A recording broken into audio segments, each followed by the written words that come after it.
Thank you. And thank you everyone for taking time this morning to talk about youth peer support. I have had a really interesting unicorn-ish career where I spent 17 years working in community mental health in a nonprofit in Chicago, Illinois. And in doing so, I had the opportunity to both oversee and support youth peer support implementation and also begin to study it in several sites across the US. And so what you're going to hear today is a combination of both my own lived and living experience of supporting young people in using their lived and living experience in supporting youth and making programs more attuned to young people's priorities and developmental needs, as well as some research. And I do want to let folks know I will share the slides. I will share the slides have embedded QR codes and links for all the resources I will share. So give me 1 second. I also love a hot chat box. So please ask your questions. If I say something that's confusing and you want clarification, please by all means ask. This is a space, peer support is relational at its core, and it's about building connections. And today, I hope that we can build some community around better understanding this specific role. Do we see a slide? That's a starter slide, young adult peer support and community mental health. Okay, excellent. So thank you all. I want to quickly just acknowledge the Indigenous people and lands that most of my work in the US has taken place. I love Canada. Y'all have this incredible website where you can really learn about Indigenous people and lands across the world. I share this in every talk that I give. And so I just want to recognize, especially right now in history, where I think it's important that we recognize not just our ancestors and the Indigenous people that occupy and have occupied the lands that we do our research and our service delivery and our innovation. It's just really important today more than ever. A little bit about me. I just want to say thank you. None of this work would have been possible without US federal funding, without multiple state and community mental health partners, and young people. I got to tell you, young people being vulnerable and stepping into these roles and then sharing their experiences, I wouldn't be able to share any of these insights without, I'm going to say, the bravery and vulnerability of young people who have serious mental health diagnoses and associated challenges. Where you see the little house is where I'm stationed. It's where I live. I'm in Chicago. And then you'll see the little down in Texas is where my affiliation is. I've been working in partnership with the state of Texas and the Texas Institute for Excellence in Mental Health at the University of Texas for almost a decade now. I've also, for about 15 years, doing work where the little green magnifying glasses in Massachusetts. And so some of today's work is going to discuss Massachusetts. And always my disclaimer, this is my perspective, my views, my experience I'm sharing today does not represent funders, does not represent Douglas Center or the University of Texas at Austin. A little bit about me, I love running. I love transitions between seasons. This right now is my favorite. That's an alley. Don't be fooled. Alleys can be beautiful too. I love a good story. I love connecting with people most of the time. If you have an opportunity to come down to Chicago, come visit our Art Institute. Since I was a little kid, I would sit in front of this giant Clifford Still painting, this giant black textured painting. And later, when I was trying to understand what my path was in life and where I was going to do my work and my career, I keep coming back to this. And our work in youth peer support is complex, and Clifford Still has a quote, "I do not oversimplify. In fact, I revel in the extra complex." And so as researchers, we often try to distill information, to get it into categories so that we can understand it, understand patterns so we can change those patterns. What I'm going to talk about today is complicated. It's about relationships. Those are trickier to capture and understand.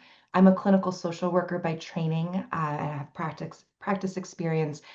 And as Tosh said, is that I'm an implementation scientist at this point. I didn't know what that was when I got started, but by all means, I am really interested in how to best support your youth peer support implementation, the organizational drivers and barriers, and we're going to talk about some of those today. And then I've become a major advocate. So this is important to know. I do not personally identify as someone with lived and living experience with a serious mental health condition. That being said, I am a major advocate and champion for integrating young people with lived experience into all aspects of our service systems in the US, social services and community mental health, and also schools. Really quickly, you can see some of our work. My team and I have been very busy. We've done work in partnership. Many of this work, or most of this work, has a youth peer support element to it across the US. So today's plan, we're going to clarify this youth peer specialist role. This role gets called all sorts of different things in different places and spaces in the US and beyond. We're going to also embrace the relational complexity of this role. For folks who are at the IAYMH conference, I did talk a little bit about this. I'm going to expand on that today. Also, we're going to talk about some of the major role implementation barriers and then some solutions, and then I'll share some resources that y'all can access today or in the future, and you can share with colleagues who are interested in supporting this role. So I wanted just to start with foundationally, what is the formal peer support? And in the US, this concept coming from adult psychiatric rehabilitation is this nothing about us without us. This idea that there should not be clinical consultation meetings without the people who are experiencing serious mental illness, right? This like movement, this is a really important piece. Nothing about us without us. In another piece, I want to point out that the peer support specialist role is a non-clinical professional role in adult community mental health.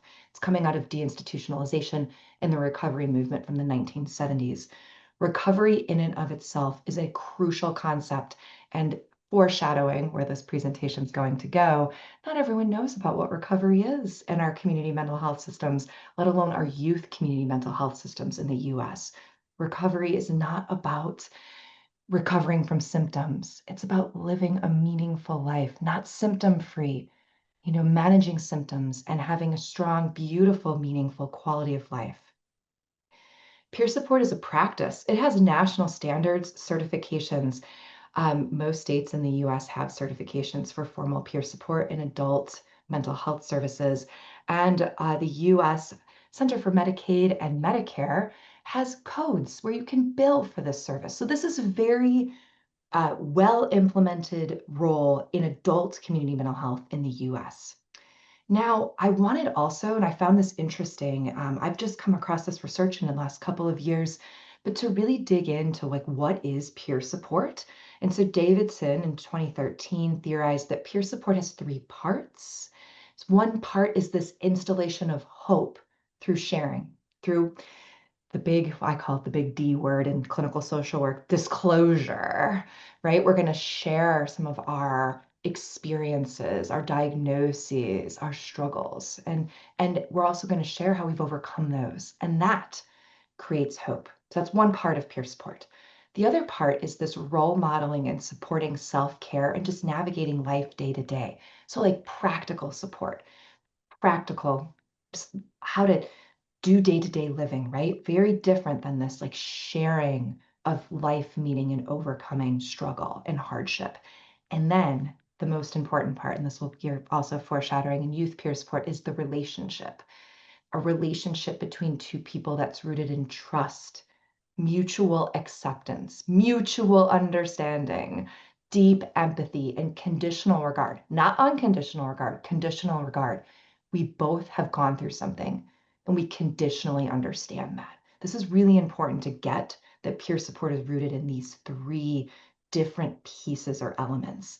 And also, I want to credit the Massachusetts folks who I've partnered with for many years and youth peer mentoring, where there is this saying, I may not be in your shoes, but I've been to the shoe store. This idea that we have gone through similar things, not the same thing, but we can deeply, deeply validate and understand each other. We've been to this shoe store. So now shifting into what is youth peer support. It's a little different. This is where young people help young people. This is controversial in quite a few spaces I've come to learn. And in most places, it's performed by young people ages 18 to 30 or 35 who have lived, and I argue, living experience who are living with their serious mental health conditions and all the related struggles and going through the transition to adulthood, which is just hard, markedly the most time in the lifespan with most change, most stress, difficult time. And they are trained and supported, these young people, in peer roles. And they use their experience and their training to support young people in two ways. First, individual support. And also there's some group stuff. We could get into that if y'all have questions.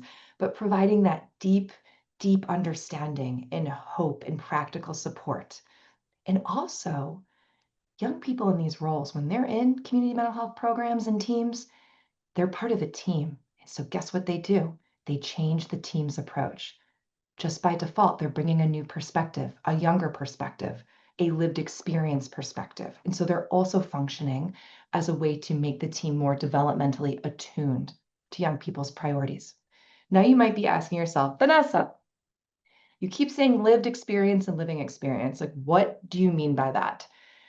And we cannot oversimplify this. I want to, Clifford Still's quote, I want to bring it right back, that big black painting where you stare at it and you look at it and you're like, wow, what is this? What does peerness mean? It can mean a lot of things. It can change depending on who the person you're interacting with and bonding with. But essentially, in the US, it's defined as personal knowledge about the world gained through direct firsthand involvement in everyday events, rather than representations constructed by other people, clinicians, academics, books, right? It's not what lived experience is. But it's important that lived experience, it's often distilled down to, do you have a diagnosis? Do you have a serious mental health diagnosis? And what I'm going to say is it's so much further beyond that. It's experience with systems, treatment, mental health conditions, substance use conditions, and the challenges that go along with these.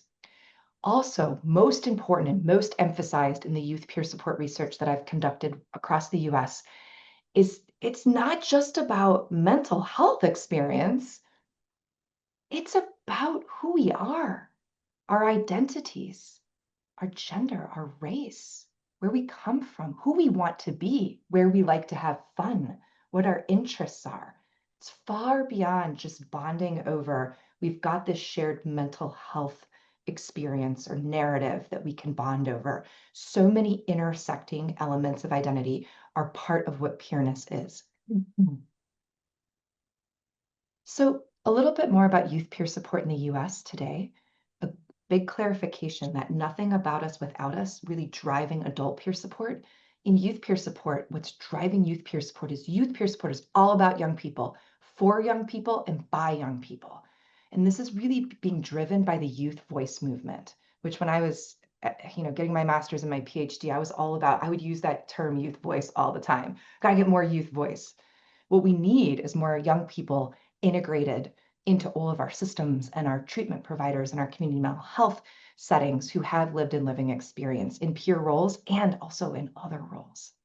Today, the youth peer support as a service is in at least 30 states, and mainly due to federally initiated Healthy Transition and SAMHSA service demonstration projects in community mental health that focused on ages 16 to 25. Many of these programs integrated youth peer support. I also have some resources from Youth Move, which is a major, I'm going to say, group that has worked with many states. It's an organization that has helped states to integrate youth peer support. They also offer youth peer support training. There is a recent report from a couple years ago that identifies 18 US states have created codes to bill for and to cover. So we have some funding in 18 states that folks can use, agencies can use to support youth peer support integration. And then in 2024, we have these are great resources, and don't worry, I'll share these. You guys can click through them. We have some documents that talk about how do we best integrate from a policy standpoint youth peer support into our community mental health systems and institutions across the US. And also in 2024, we get a funding guidance report as well. This is also crucial because without having funding and guidelines and guidance for states in the US to integrate youth peer support, it's not as well implemented. So it's great to see that in the last few years that there's been major movement there. What's interesting though is that this role still has a lot of challenges and for implementing, and there's lots of opportunity to improve the supports for this role across the US. So you might be like, okay, Vanessa, you gave us like, what is peer support in general? There's been an international review in 2022 that distilled down what is youth peer support. I get asked that all the time, actually. What's youth peer support, Vanessa? And it's like, well, depending on the setting, it can look different. But this is a very helpful paper, and you may be familiar with it. I've cited it and used it in actually several settings in the last year to help people better understand, what does the youth peer support provider do? So one function of the role is engagement, building trust with young people, reaching out to young people, reducing isolation, being focused on social connection, and then also re-engagement. I want to say that this can be people can be critical of this. This should not be the only role by any means. We should not be using youth peer support providers to engage young people in therapy, right? That's not the function, but I want to call it out because it is a function in real time. And I can definitely say in the US that many programs that want to do a better job of engaging 16 to 25-year-olds with serious mental health conditions are integrating youth peer support providers. There's also emotional support. So young people in peer roles are empowering young people to try things, to be be vulnerable, try out new things. They're providing comfort, hope, importantly, hope. It can be very, very disheartening. Young people experience such stigma at the onset of a serious mental health condition, and hope can be completely decimated. Sympathy, really deeply empathizing, building trust, affirming. This sucks. There's a lot of joining around how hard it is to navigate life, especially transition into adulthood. And then also managing expectations and not beating yourself up. So a lot of emotional support, a lot of emotional labor in the youth peer support role. There's also a lot of navigating and planning. We love planning. If you're in community mental health, love it. Love a good assessment and planning. Peer support really there's no assessment. It's about that relationship. It's the relationship that's really important. But advocating for young people's priorities with young people. And also, if you're in a youth peer support role and you're in a program meeting or team meeting, you're advocating for the young people you work with. You're bringing their preferences to the table. You're advocating for in those instances. You're also using your own lived and living experience to guide young people as they navigate what they need and the resources they need. So this could be regards to work and school and housing, and food and friendships and social connection. Advocacy. You're attending team meetings. You are speaking up. You are using your lived experience in team meetings as a youth peer support specialist, and you're also explaining, and this is where I'm going to foreshadow a little sticky point. When you bring a new perspective to a team that maybe counters the perspective that the rest of the team might embrace, it can sometimes be challenging. There can sometimes be conflict and misunderstanding. There can even be, people being very annoyed, and shame can happen. It can be really tricky to navigate. Also, these young people in peer roles, they bridge youth with non-peer staff members. So sometimes they become these liaisons of understanding and translation. I see this a lot with prescribers, where youth in peer roles are helping to get the prescriber to understand what the youth is telling them about their side effects from meds. See that? That would be an example. We also see youth peer support providers involved in research. This can also be quality improvement, program evaluation. They have an insider perspective to offer. They've both gone through these systems and now they're working in these systems. Really powerful perspective to be leveraged in quality improvement work. They also are often involved in committees. They're often invited, participate on this new committee to improve this part of our org. And so that would fall under this research piece. And then education. We see the youth peer support specialist engaged in a variety of either individual education about mental health and potential solutions or treatment strategies, but also resources. So educating not just young people, but families and also colleagues. Another thing they may do And this is a role I've learned recently coming out of cognitive behavior therapy, a mental health extender role that you're like practicing skills. There can be some educating happening, not as common, but definitely practicing and role modeling that kind of falls in navigating and planning and emotional support a little bit. We can see that happening as well. Okay, a complex role, right? I know, very complex. You can imagine, so complex, probably challenging to implement and support. I wanted to share a little bit. So all of this, just to say, it's a lot. My research with colleagues at Portland State University revealed, and we did a lot of focus groups with young people in peer roles across the US, and also young people participating in youth peer support services. And what we learned, no surprise to any of us, is that that relationship between the youth peer support provider and the young person is so incredibly important. It's the key here. And this is from qualitative work. We would need to conduct future research to prove this, of course. But it's really important, and I just want to walk through this theory that can be really helpful with understanding youth peer support and that relationship, which we call the peerness-based relationship.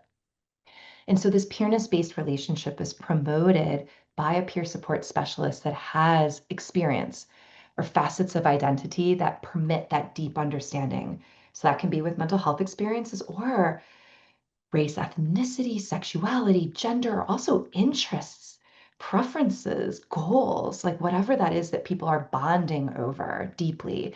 And also, it's really important being a part of an age cohort. Being younger in the youth peer role is important. We're talking about being young matters. And then that peer support specialists who are younger, they're using this interpersonal approach that is not trying to coerce young people to think or act in any specific way. You're focused, young people in peer roles are focused on a listening young people's ideas and perspectives. They are non-judgmental and they put curiosity first, always. They use supportive listening to provide validation and empathy, and they're open, they're real. They talk about their experiences in an authentic and genuine way. And that produces this relationship, this peerness-based relationship that young people they feel like their peer support specialist is relevant, is trustworthy, is non-judgmental, like gets them, like really gets them and quickly gets them, is a credible source of information. That not just about, mental health, but also seeing that someone's made progress, that this is a credible source of real hope. Then the young person comes to feel increased hope, decreased loneliness, decreased anxiety, increased empowerment. And then through feeling these ways, a young person will take action, right? A young person's going to try things out based on what their own priorities and goals are. They're going to try things because they trust their peer support, their youth peer support provider has their back, right? So they're going to be more willing to take risks to make movement on their goals, which is really, really important. And I think all of this is related to this relationship being crucial. And this was a paper, I have the QR code and the citation in here, that there wasn't a lot of theory to better understand youth peer support. So this is our theory. So it's a complicated role. It's a complex role. It's a disruption role. It's a role meant to bring a new perspective and to really empower young people to center their priorities, which can be hard because those might be not in line with what clinical folks, more medical model programming may be embracing or focusing on. And so there's some challenges. These, if you are working in this role or have studied this role or familiar, you may know this may really resonate with you. So the young adult or youth peer support role is just not well understood, not by a team, not by supervisors, program managers. And oftentimes young people in these roles are by themselves. There was only funding for one. So then they become the culture carrier, the educator of their role. Their role can lack clarity. Then they get co-opted to do all sorts of things that are misaligned with peer support principles, practices. And so this lack of clarity can be really problematic because program managers and supervisors may be directing or asking young people in peer roles to do all sorts of things that just might not make sense. And then what happens? Young people in peer roles have to say, wait, I was trained to not do this. And then you don't look like you're a team player, right? So it can create some conflict in the workplace. I've seen this all, right? There's a lot of research behind these, but I have personally experienced this and watched it and then tried to figure out, how do we fix this? How do we create solutions? How do we prevent this? The emotional labor of the role cannot be, it is not just underestimated, it is crucial that when you can really deeply empathize, you go to a place where you are vulnerable. And to do that day in and day out is a lot. It is a lot.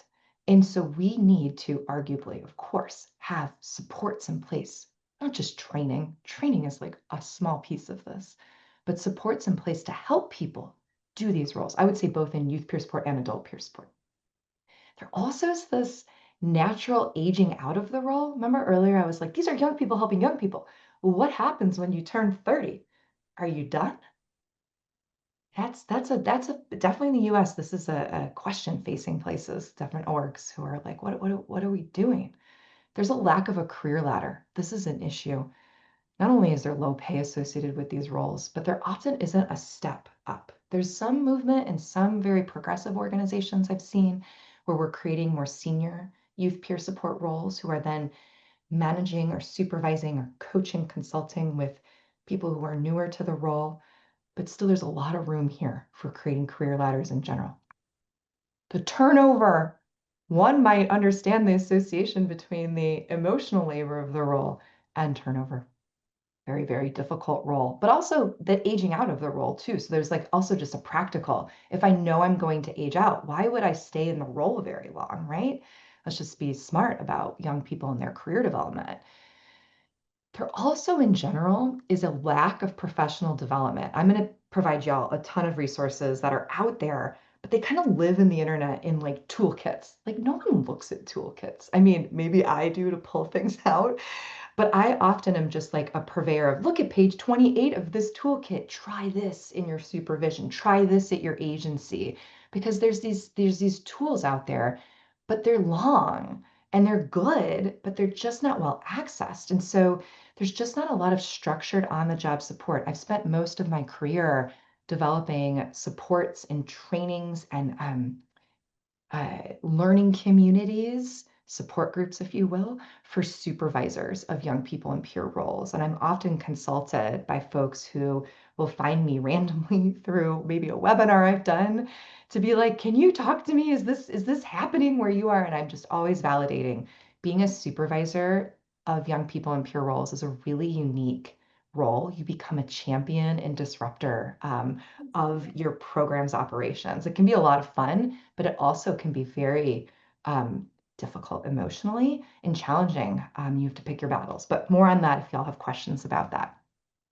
And also, as I'd mentioned, lower paid, typically alone on teams, it can be very lonely. If you're the only one bringing your perspective, that is tough. That is tough if you're a young person on a team with older people with a bunch of letters after their name. It's just hard. Really, really hard. It's also hard when you're bringing a perspective that's not the perspective of the group. And let me give you a quick example of this that I like to highlight. In one of our peer support, youth peer support, I'm going to call it learning communities at a nonprofit, Thresholds in Chicago, that I worked at for 17 years. We had these monthly meetings that I had facilitated for a while and then moved over to a young person with lived experience in a peer support role, took them over, monthly getting together. And one time I bopped in to be like, how's everyone doing? And they're like, oh, hey, Vanessa, we're talking about this thing that's really hard. This brand new youth peer support specialist, been in the role maybe for 3 months. Every time she talked about good things her young people were doing in team meetings, everyone on the team sat their pencils down. They stopped taking notes. It wasn't important what that staff was bringing. It was important to hear the struggles. but not the good things. And so they were talking about like how do we change that? Like how do we help the team hear that when a young person is doing something well, we should also bring that into meetings. And so there's some interesting structural pieces to supporting this work that a young person in a peer role on their own is not going to be able to change. It is unfair fundamentally. Okay, so that's a lot. There's a lot of challenges. These are not all of them. There are more. You probably, folks here, could think of others. Some of these are related and there are more, but I think that's enough for right now.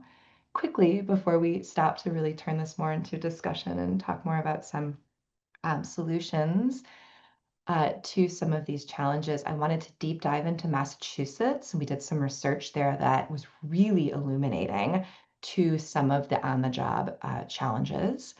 I wanted to share that the youth peer support role in Massachusetts is called Young Adult Peer Mentoring. It has 6 core elements of practice. And if you're an implementation scientist, you will love their practice profiles. Each of these core elements has a detailed practice profile that identifies ideal practice, okay practice, and then less than ideal practice, and really can help one understand what the peer role is and isn't. There also in Massachusetts has a ton of resources available. I'll be sharing some of those in a moment. They have a very strong youth peer support workforce in Massachusetts that's been around probably for at least 15 years, if not longer, at this point. And I've been fortunate enough to partner in developing supervision supports, toolkits, learning communities, trainings, both virtual and in person, and then also conducting some research. And I just feel very fortunate to have been able to do some of this. And so a few years ago, when the COVID-19 pandemic hit, and we weren't able to do some organization-focused work. We had selected 5 organizations. We were going to be doing, intensive consultation around their youth peer support integration. We quickly had to pivot to something else. And it was my opportunity. I'd been working with the state for about 8 years at that point. And I said, can we do a survey? Can we do in-depth interviews? Can I put this through an institutional review board? Can I get a bunch of young people with lived and living experience to co-design a study? Can I do this? And it took, it takes strong relationships with state administrators to do this, that were cultivated over years of a strong relationship and support. And what we had as our goal was we really wanted to understand the on-the-job experiences of youth peer support providers in Massachusetts.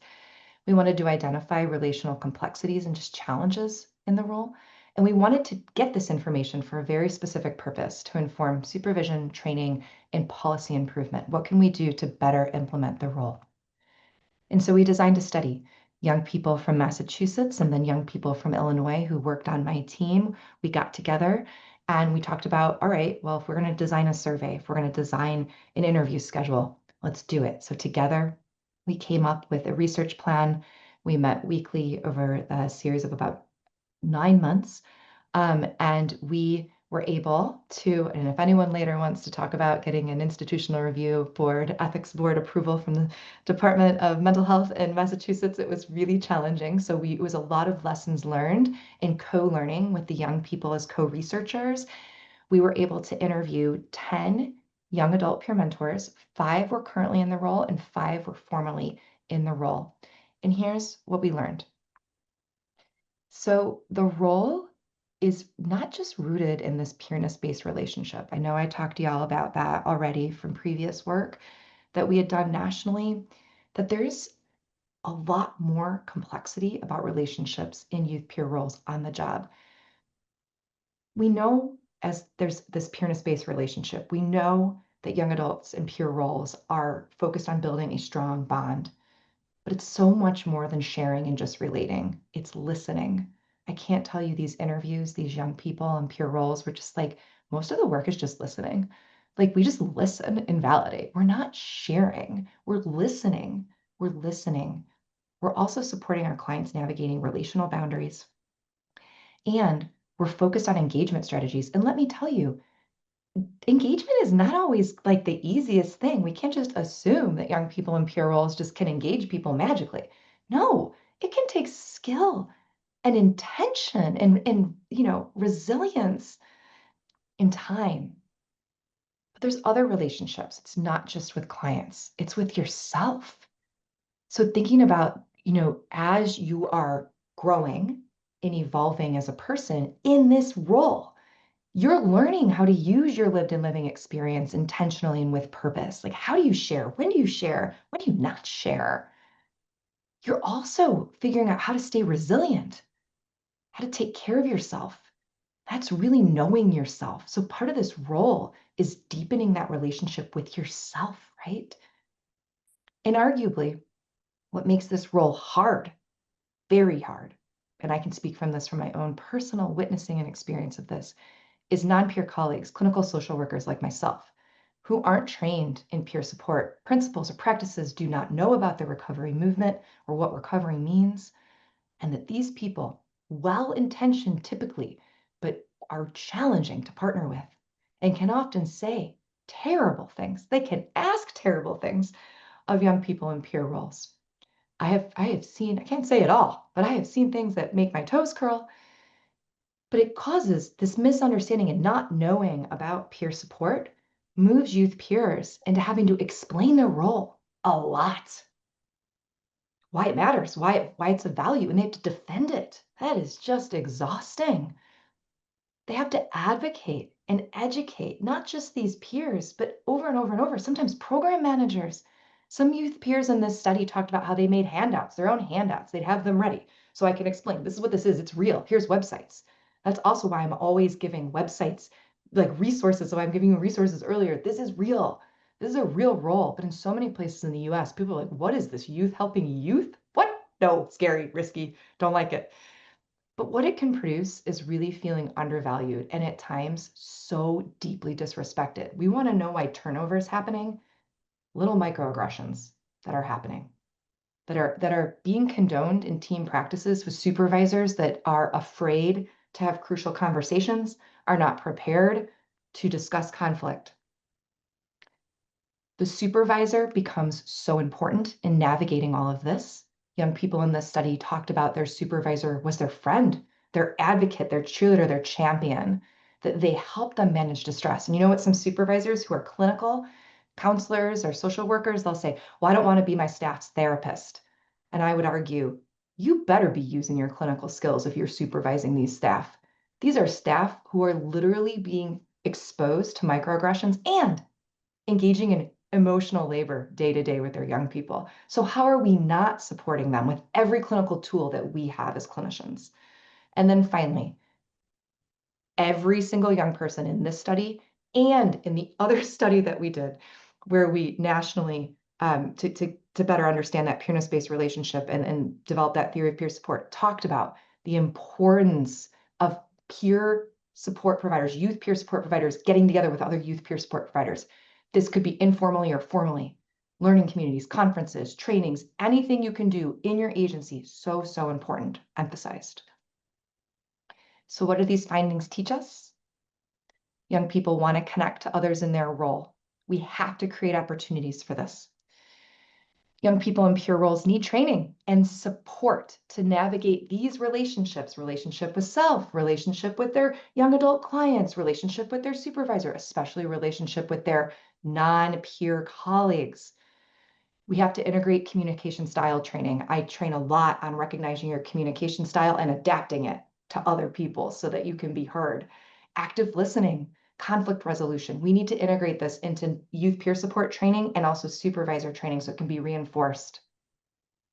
Also, it should not be a youth peer support provider's responsibility to explain their role over and over and over to their colleagues. They should not have to do that in their setting. That should not be their role. Supervisors, program managers, we've got to be doing a better job. But it starts at the top. This is organizational change, changing missions, changing how we do orientation, changing the website, changing the principles we hold central to integrating peer support as just peer support, positive youth development, those two sets of principles and practices being just as centered as or focused on as more medical model leaning clinical evidence-based practices. And finally, some resources so we can move to discussion. Way back in the day, so this is probably about 8 years old at this point, this is Massachusetts partnership, my colleague John Delman, we created this effectively employing young adult peer providers. This is earlier work. I have a guide for supervisors. This is like a guided workbook. If you're a supervisor, you can use it to become a better supervisor. There's lots of really great activities that you can do with yourself. Great for training supervisors, a lot of good stuff in there too. We also have something I am very, very proud of. I built this with Allie Gold, who was previously the Massachusetts Young Adult Peer Mentor state lead, and just did incredible work on creating an organizational self-assessment. So orgs can get together, key people at an org across departments, and they can self-assess how well their policies, their workforce development initiatives, their hiring practices, how different elements of their organization is either aligned or misaligned with youth peer support practices and principles. Bridging the Gap in New York, Jewish Board of New York is a large organization, community mental health, social service org. They built an incredible program that I had the opportunity to consult and train with young people who had serious trauma histories and were in youth peer roles. This Bridging the Gap peer kit has guidance on how to best support young people in peer roles at an agency through different types of group supervision initiatives. There's some great guidelines there. I also had the opportunity to create something that I am so proud of. It is a self-guided e-learning experience for non-peer colleagues of youth peer supporters. They can go through this training online and learn what a youth peer support provider is and how to partner with a youth peer support provider so that youth peer support providers don't have to re-explain what they do over and over and over. Our team also supports an intervention, a transitional employment intervention called CORE, the Career Opportunity Readiness Experience, that helps young people with serious mental health conditions connect to internships, paid and non-paid, that helps them with connecting to the labor market. This intervention is supported by vocational peer mentors, many who are young in age. There's great advice and guidance in that manual. And finally, this was co-created with youth peer support providers at Thresholds in Chicago, Illinois. And what this is a virtual best practice guide. In the US, it varies state by state, county by county, org by org, the extent to which texting is used to provide support, check-ins, all sorts of things. And guess what? Young people, they like their texting. And so this is a wonderful policy forward, organizational systems forward, plus practice forward guidebook that can help with both supporting texting and video conference virtual chat connecting within your org, because youth peer support providers 100% are engaging young people by texting and virtual meetings. And so finally, thank you for this opportunity. Thank you for just this space. I would love to open this up for discussion, questions, reactions. Love to hear what y'all are feeling, thinking right now. And thank you so much. Thanks so much, Vanessa. A really great presentation.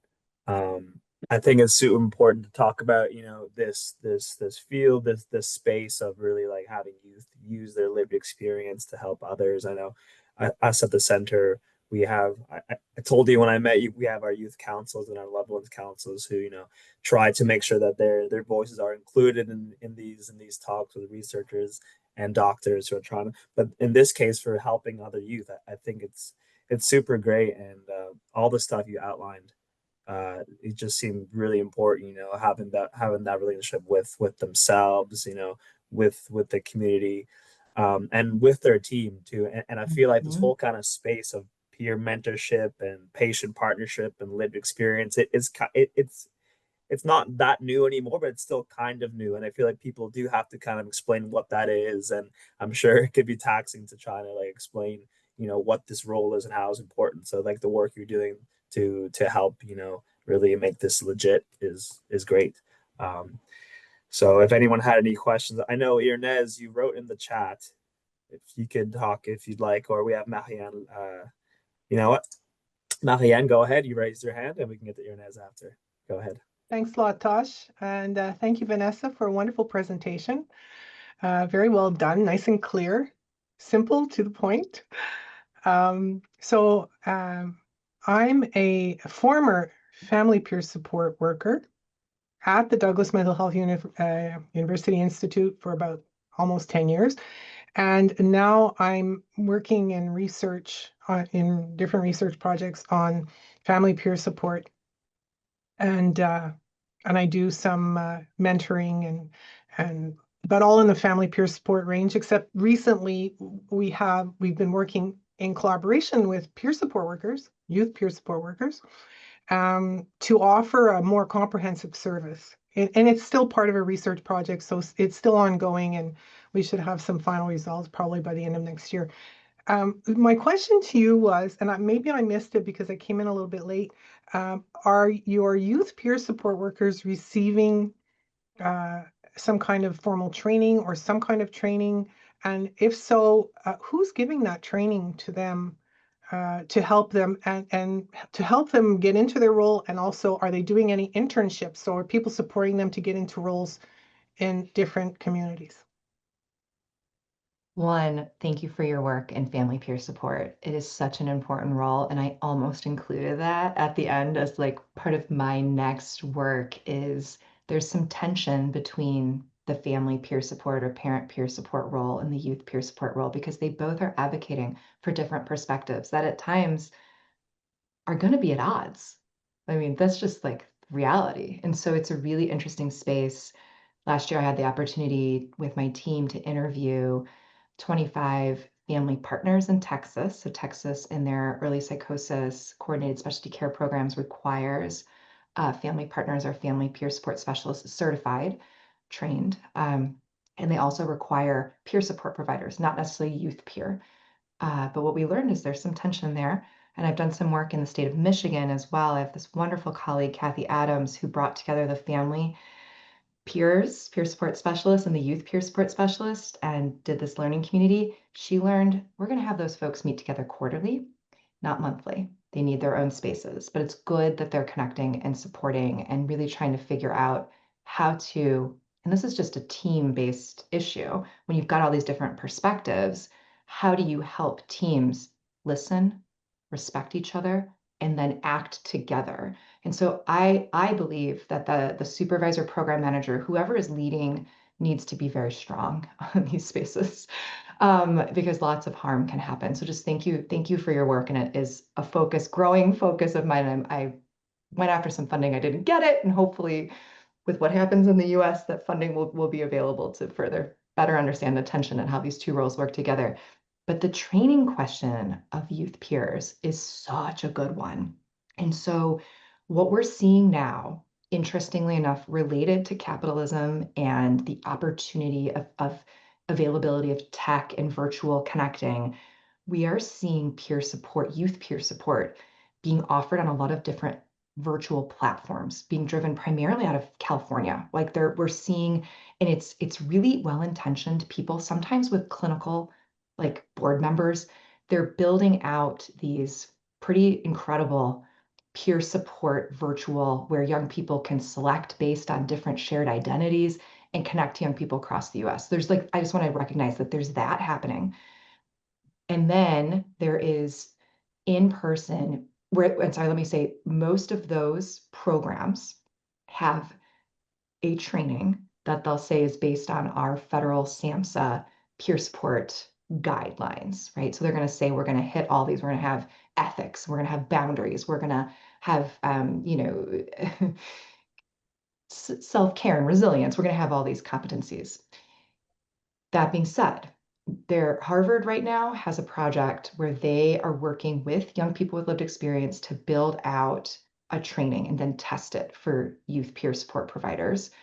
Different states in the US have adopted their own youth peer support training and I'll say professional development initiatives. I want to tell you my favorite is Michigan to date.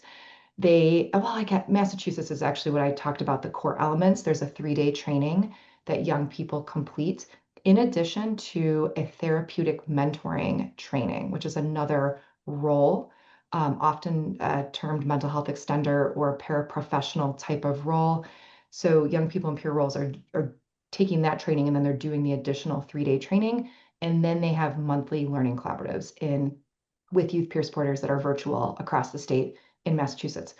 But Michigan has an implementation strategy that I've never seen anywhere else, and I don't think they've evaluated it. I think it's great just by my own experience, where when an organization brings on youth peers, they connect with a state-funded org that then helps them, meets monthly with multiple department heads, your human resources, your training, your clinical directors, your youth program directors, bringing those leaders together to talk about how are we supporting this person or people, young people in these roles. And so that goes on for a year. Young people in that Michigan statewide program participate in training. I want to say it's 3 to 5 days wrong. I don't want to get this wrong, in person. And then they do monthly learning communities. That's very common, these monthly virtual connecting. Certain states have moved towards certification, and in there, one of my slides has a couple of recent documents that summarizes that. But that would be it's complicated. In some places, young people aren't getting any training. Yeah. So that I think is also the reality. It is just the reality. Yeah, and thank you. And that's probably, well, it is representative too of Canada. In Quebec, we seem to be ahead of the 8 ball a little bit, where we're offering formal training and then internship and then support, and it's all being done through one stream. So it's very, it's very comprehensive and gives a lot of people a chance to onboard and then find places where they could stay longer and not have that turnover. Just quickly, I know other people want to, I just want to know, do you have any community of practices by peer support workers for peer support workers so they can get together and support each other? And because they often find themselves alone in a position, and so they need a place to be able to talk about their own challenges and, find solutions from others. Do you have anything like that? Is there anything like that going on? Well, yes. So that is what is happening in Michigan and Massachusetts. Okay. And different organizations, like even the family partners that we interviewed in Texas, some got together. They met each other at a conference and just started meeting virtually. So I think there's like some people getting together that's happening, but Okay. it's state sponsored, definitely in different places in the Okay. US. It's tricky though. Those roles need to be paid as well. And I think that I was part of a group. I'm not going to say what group this was, but definitely we were asked, "Oh, Vanessa, can you host these?" And I was like, "Well, I can, but where's the sponsorship? Like, where's the financial support?" And so I coached several of the young people in peer roles to be saying the exact same thing back to the federally funded academic institution that was asking us to do such volunteer work, which is great. Like it can be so important if you have a livable wage. But if you don't, it can be very coercive and problematic. Thank you. Yeah, no problem. Other questions?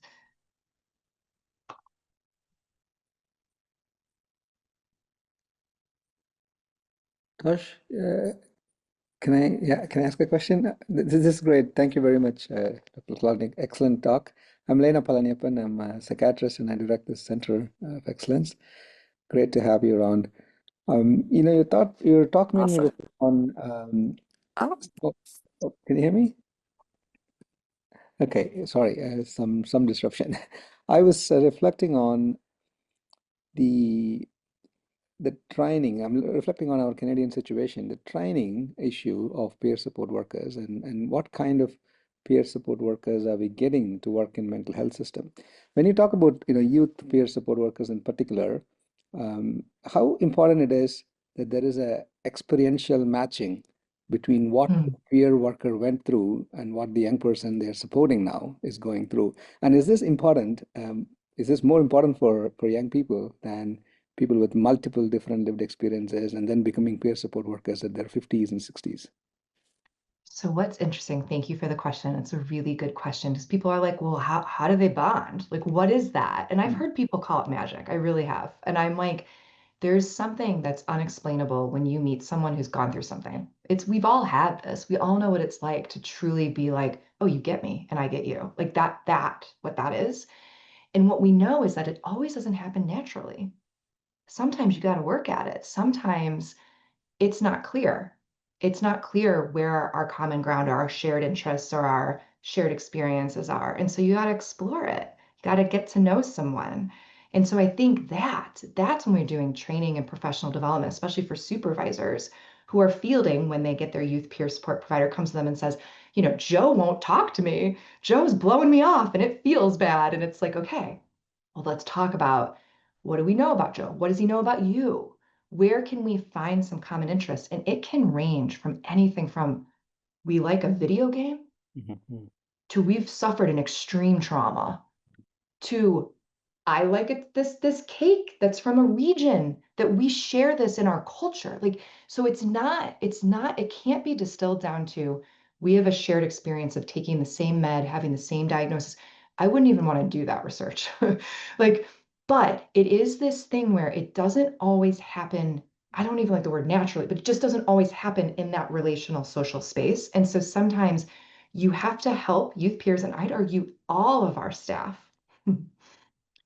to try a little harder, to be a little more vulnerable and authentic and share who they are so they can really inform that respect. We know that young people feel, at least in the US, especially young people who identify as BIPOC or identify as being in the juvenile justice system or aging out of foster care, they feel disrespected a lot by providers.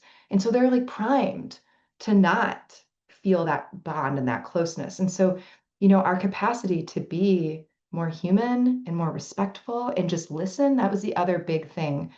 I think there's a misconception that it's about sharing. So much of the training is based in teaching people how to share their story, their mental health story. And so much of the work is shutting up. Like, these young people are like, we just need to be quiet and listen. Listen with knowing we've gone through things, and listen for the things that we can relate to. And that's where I bring my identity or my experience in. But that's nuanced, man. That's sophisticated, and you need not just training, but ongoing coaching and support. And supervisors better know what's going on, but they often don't. Great question. I'm sorry that we went over. Thank you guys for this space. I rarely have the space to talk about this, so I was very excited.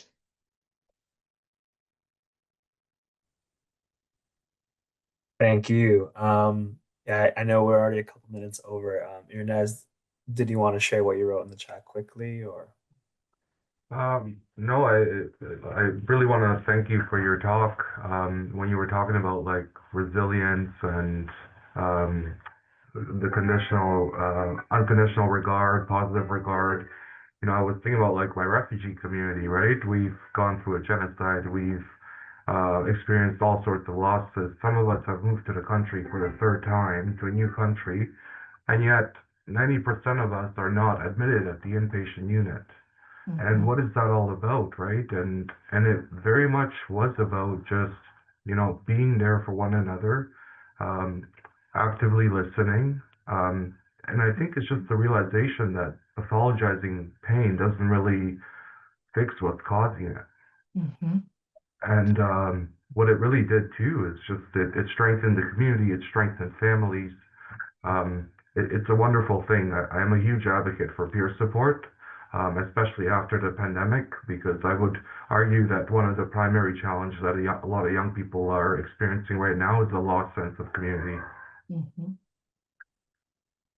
What you just said is so incredibly important, because centering a peerness-based relationship that provides hope, empowerment, resilience, a sense that you're not alone at the end of the day is powerful. It's not, let me assess you. Let me figure out what's wrong. Let me diagnose. Let me focus on decreasing symptom-related distress. That's a very different approach to healing and wellness. And those two, they can go together, but they need people that can bring those ideas together and honor them as the center focus of work. Both are equally important. And that can be very hard when you're in an agency or an organization or system that focuses on, in our country, Medicaid billable services, medical necessity. It's hard to say, hey, we're building this relationship, that's what's going to matter. No, it's about what intervention did you do with the young person. And we do have some guidelines in one of the guidebooks around notes and documentation that can be really sticky and can be very harmful, can almost undo like the positivity of that relational piece when you have to turn it into an intervention, because that's how our systems do, fee for service billing. That being said, thank you for that like final thought. I just want to thank all of you for your work, and just like the opportunity to bring this, like to even put these slides together was a real joy for me. So thank you so much.